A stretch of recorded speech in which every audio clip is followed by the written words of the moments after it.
I'm not the only kid who grew up this way.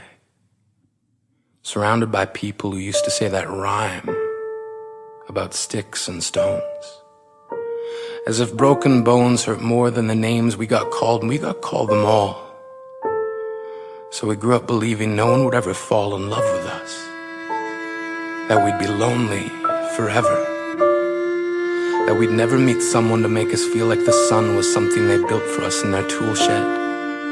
So broken heartstrings bled the blues as we tried to empty ourselves so we would feel nothing.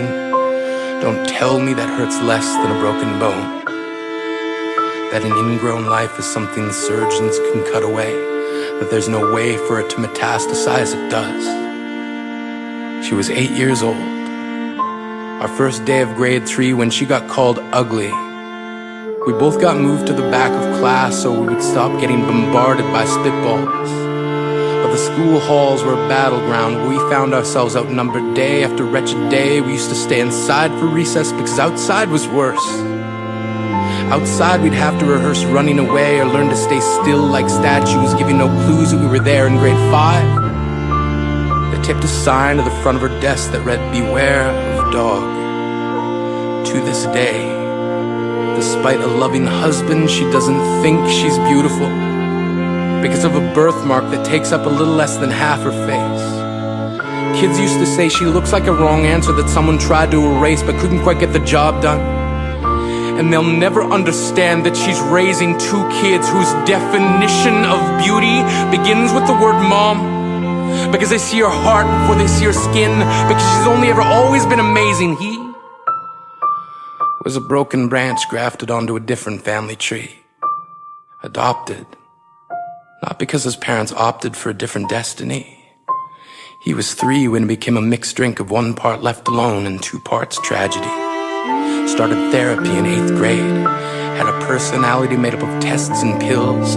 Lived like the uphills were mountains and the downhills were cliffs. 4/5 suicidal, a tidal wave of antidepressants, and an adolescence being called pauper. 1 part because of the pills, 99 parts because of the cruelty.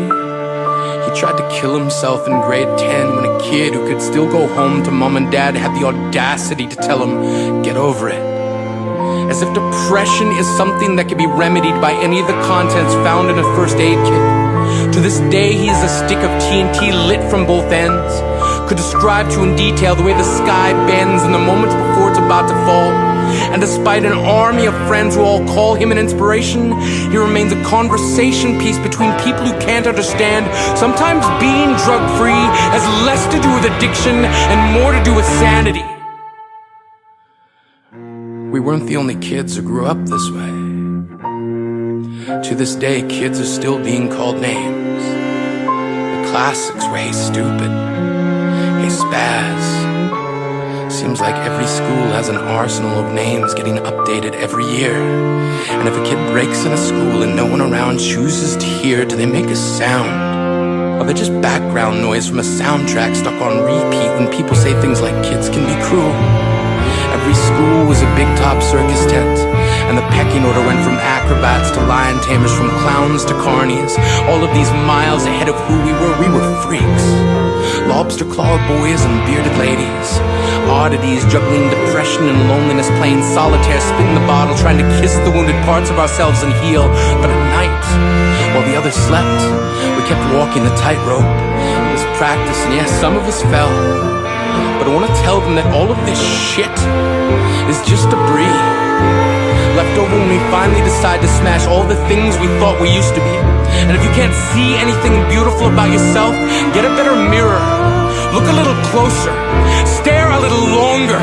Because there's something inside you that made you keep trying despite everyone who told you to quit. You built a cast around your broken heart and signed it yourself. You signed it. They were wrong. Because maybe you didn't belong to a group or a clique. Maybe they decided to pick you last for basketball or everything. Maybe you used to bring bruises and broken teeth to show and tell but never told. Because how can you hold your ground if everyone around you wants to bury you beneath it? You have to believe that they were wrong. They have to be wrong. Why else would we still be here? We grew up learning to cheer on the underdog because we see ourselves in them. We stay stem from a root planted in the belief that we are not what we were called. We are not abandoned cars stalled out and sitting empty on some highway.